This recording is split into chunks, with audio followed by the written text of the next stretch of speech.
Voilà, on va parler cette fois-ci de la vie sociale, de la vie économique en République démocratique du Congo. Et nous recevons pour vous M. Joseph. Bienvenue.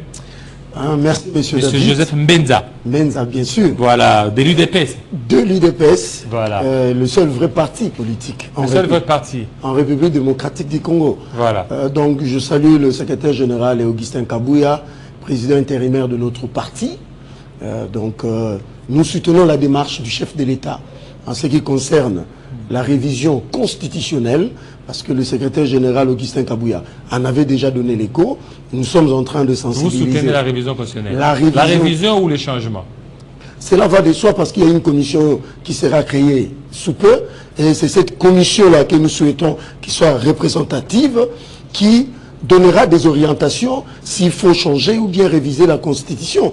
Donc, comme le président a dit, la terre, attendons un peu l'année prochaine. Voilà, vous saluez, mais il y a aussi un autre secrétaire général à l'intérim, Déo Bizougou, qui est là. Parenthèse que je vais fermer directement, M. Déo Bizougou, statutairement parlant, ne peut engager l'UDPS.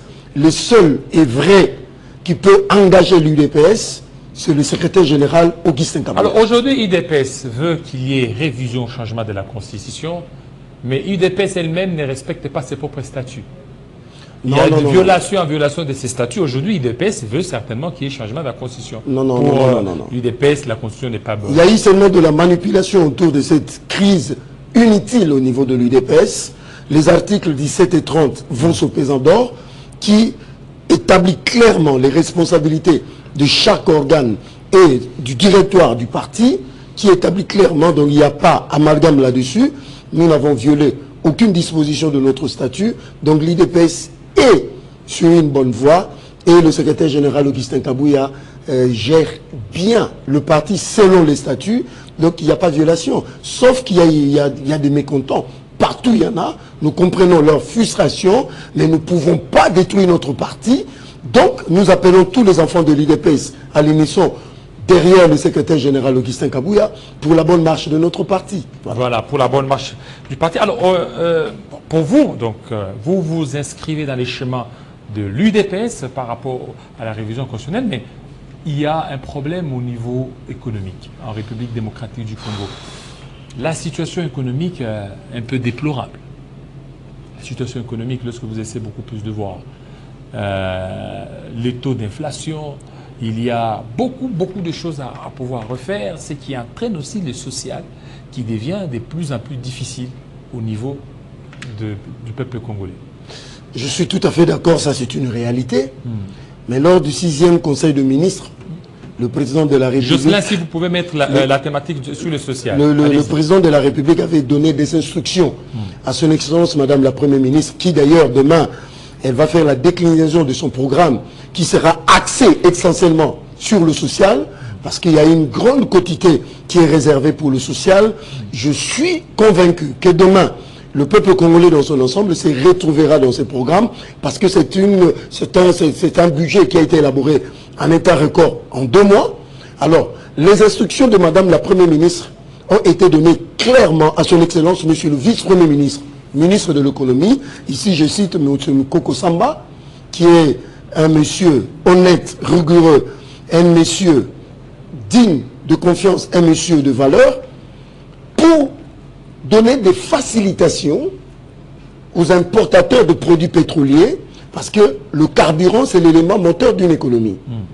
Alors, après plusieurs discussions avec les opérateurs du secteur, nous avons connu cette baisse de prix du carburant de plus de 450 francs, chose qui n'a pas encore existé en termes de volume de rabais. Maintenant, les discussions sont en cours pour obtenir, parce que il a été établi, selon le vice-premier ministre, le ministre de l'économie, là, il vous donne d'ailleurs raison, 70% de nos populations ne pouvaient pas avoir accès à un repas décent. Ce qui a valu des mesures de la part du gouvernement pour qu'il y ait une baisse de prix de 8 produits stratégiques que les Congolais consomment d'habitude, chaque jour. Et c'est ce qui est en cours. Maintenant, sur le plan du carburant, vous allez remarquer que de plus en plus la situation devient normale et que nos stations sont approvisionnées parce que le gouvernement a mis des mesures incitatives. Mais ici, j'aimerais aussi, par votre micro, dénoncer un montage grossier contre le vice-premier ministre, au ministre de l'économie, qu'il accorderait certaines exonérations aux opérateurs du secteur, ce qui est faux. On a insinué l'ONG ADRA qui appartient à l'église adventiste parce que pour donner des facilitations, les importateurs ont besoin aussi d'un paiement par échelonnement. Mais cela ne les exonère pas de payer à l'État congolais ce qu'il leur doit. Ce qu'ils doivent à l'État congolais. Mais il s'avère que le ministre des Finances, son Excellence Doudou Famba, a donné des instructions au DG de la DGA afin de suspendre tout paiement par échelonnement. Ce qui a créé un peu un climat malsain entre membres du gouvernement. En fait, on accuserait le vice-premier ministre d'avoir des entreprises fictives qui bénéficieraient des exonérations. Ce qui est faux. La structure, l'ONG ADRA de l'église adventiste existe bel et bien en République démocratique du Congo. Preuve, si vous allez dans les annales de la DGDA, vous remarquerez qu'en septembre 2023, il y a traçabilité de cette ONG, mais M. Moukoko Samba n'était pas encore vice-premier ministre, ministre de l'économie. Et encore, le problème c'est aussi le manque à gagner. Le manque à gagner. Aujourd'hui, l'État congolais doit 400 millions de dollars, M. Kilolo. 400 dollars. 400 millions de dollars à qui? Aux importateurs comme manque à gagner. Parce que il y a 2800 francs congolais que l'État paye sur chaque litre que le Congolais consomme. Ça, c'était pour éviter le surchauffe sur le dos des Congolais. Ça, ce sont des efforts du gouvernement de Mme Judith Soumino Toulouka que le vice-premier ministre, fidèlement aux orientations du chef de l'État, est en train de mettre en œuvre pour que le Congolais ne sente pas le poids de l'achat du carburant, sinon le prix serait de 6 000 francs. Parce que nous avons un modèle économique qui est déclaratif, un modèle économique qui ne permet pas à l'État d'imposer le prix, parce que ça se discute. C'est pour cela que l'État intervient par des subventions qui s'élèvent aujourd'hui à un manque à gagner de 400 millions de dollars. Mais le problème aussi, les détracteurs de son excellence, monsieur le vice-premier ministre, voudraient voir ces dignes messieurs entrer dans des magouilles par des irrégularités et illégalités, ce qu'on appelle rétrocommission. Lui, il n'est pas de cette classe. Mais en fait, il y a certains qui disent que des décisions prises par le gouvernement en matière économique, ce sont des décisions cosmétiques. Surtout en ce qui concerne la baisse des prix de carburant. Ils n'ont pas tenu compte de certains paramètres et qu'il y a certains opérateurs économiques qui n'ont pas été contactés au préalable. Et tout ça, ça crée beaucoup plus de frustration. Ça, c'est un mensonge. Et que si on n'arrive pas à bien réguler cette situation, ça risque de créer encore d'autres conflits. Ça, ce sont des détracteurs du chef de l'État, de son excellence, Madame la Première ministre, et de M. Moukoko Samba, parce que chaque jour, dans son cabinet, les opérateurs économiques de tous les secteurs font des va-et-vient, font des fils pour discuter avec le gouvernement. Parce que nous avons un gouvernement qui écoute les opérateurs économiques, sinon le gouvernement imposerait le prix. Or, c'est faux, ces allégations mensongères sur le gouvernement, que le gouvernement n'est pas en contact, parce que nous avons une économie, ce qu'il est aujourd'hui. C'est pour cela, son excellence, Madame la Première ministre, se bat pour changer le paradigme, renverser la tendance, parce que nous avons une économie qui est beaucoup plus sur le secteur minier. Or, la volonté du chef de l'État, avec ce budget qui sera décliné demain, c'est de renverser la tendance sur la diversification de l'économie. C'est pour cela que vous verrez que dans l'actuel budget, il y a 13% du budget qui est réservé seulement à l'agriculture, parce que dans la vision du chef de l'État, que Madame la Première ministre va décliner demain, sous la conduite, dans les actions souterraines de son excellence, monsieur le vice-premier ministre, ministre de l'économie, c'est de créer l'industrie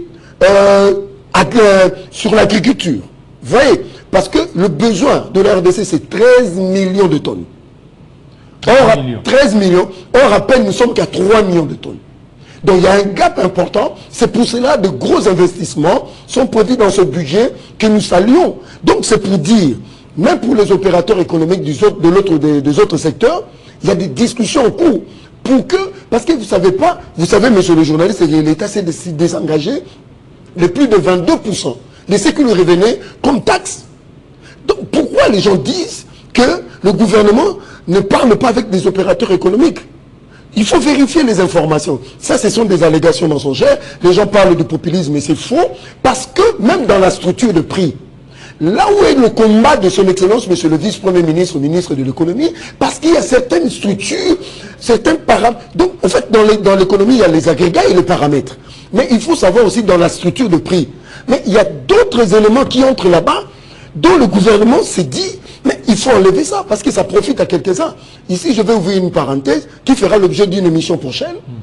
Par exemple, de 2,5% de tout produit à l'importation pour informatiser la DGDA. Donc, c'est-à-dire le Congolais, pour informatiser la DGDA, doivent payer pour la DGDA. Vous voyez un peu, tout ça, ça fait quoi? Ça fait que le peuple congolais est obligé de supporter ces chocs-là. Or, le gouvernement veut se désengager de toutes les taxes inutiles qui influent sur le prix, sur le marché, et que le gouvernement s'est décidé, avec les opérateurs économiques, d'enlever cela dans la structure de prix. Parce que, d'ailleurs, cet argent, il faut vérifier aussi là où ça part. C'est là où se trouve la mauvaiseté de certains détracteurs du vice-premier ministre, ministre de l'économie, qui ne veut pas entrer dans des communes. Parce que cela profite à des individus. Monsieur David Kilolo. C'est pour cela, son excellence, monsieur le président de la République, Félix Tshisekedi Tshilombo, sur les instructions qu'il a données à son excellence, madame la première ministre, et que monsieur Mukoko Samba est en train de mettre en œuvre. Je crois que d'ici, avant la fin de l'année, le peuple congolais pourra voir exactement dans son assiette, dans le panier de la ménagère, les effets de ce gouvernement, qui est dirigé par madame Judith Suminwa. Alors, pour terminer, il y a aussi une dame, la ministre des Affaires sociales et Action humanitaire, Aziza Mounana. La Jeanne d'Arc. La Jeanne d'Arc. La Jeanne d'Arc, en fait, elle a sa marque. 36 ans dans le domaine social, c'est ce qui lui vaut aujourd'hui le nom de la Jeanne d'Arc, parce qu'elle est sur le terrain, elle n'est pas souvent dans son bureau, elle a visité les camps de déplacés, elle a été dernièrement à Kisangani, et puis un peu plus partout, parce qu'elle a aussi sa touche. Donc c'est parmi le rare de ministres qui accompagnent la vision du chef de l'État et qui accompagnent le bilan de son excellence, madame la première ministre. Donc bravo à elle, et nous demandons que même... Mais ça n'arrive pas quand vous êtes ministre des Affaires sociales, c'est faire beaucoup plus aujourd'hui à Aziza Mounana et sur tous les médias, on parle d'elle. C'est quoi? Non, c'est-à-dire les actions poussent. Moi je suis de l'UDP, je ne suis pas dans ce parti. Pourquoi je la nomme Jeanne d'Arc de la RDC? Parce que c'est une femme qui est du domaine. Et puis, le président de la République avait vu juste de nommer une dame, d'ailleurs, bravo à son excellence, la gouverneure Fifi Masuka, parce qu'elle est de sa famille politique, bien que nous soyons tous de l'Union sacrée. Donc, il y a des Congolais, des Congolaises de bonne qualité, comme il y en a aussi de mauvaise qualité. Voilà. Donc, c'est pour dire que le Congolais fasse confiance à son excellence, monsieur le président de la République, à son excellence, madame la première ministre. Demain, tout le monde doit être là à suivre ce que madame dira, et que son excellence, monsieur le vice-premier ministre, ministre de l'économie, a besoin du soutien des Congolais, parce qu'il y a des détracteurs, des gens qui sont habitués dans la magouille, dans des détournements, dans des histoires inutiles. Mais lui, il s'est levé pour dire, moi je ne vote pas dans ces histoires, je travaille pour les intérêts de la communauté. Merci beaucoup, monsieur Joseph. C'est bon de vous remercier. Voilà, nous vous aurons dans nos prochaines interventions et émissions. Alors, Eric Moutachi, c'est tout de suite.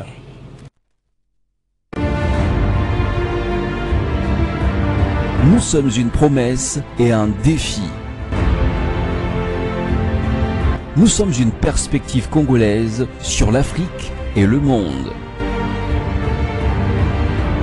Nous sommes une vision moderne et modèle de l'information. Nous sommes un média indépendant et une rédaction professionnelle totalement vouée à l'essor de la RDC.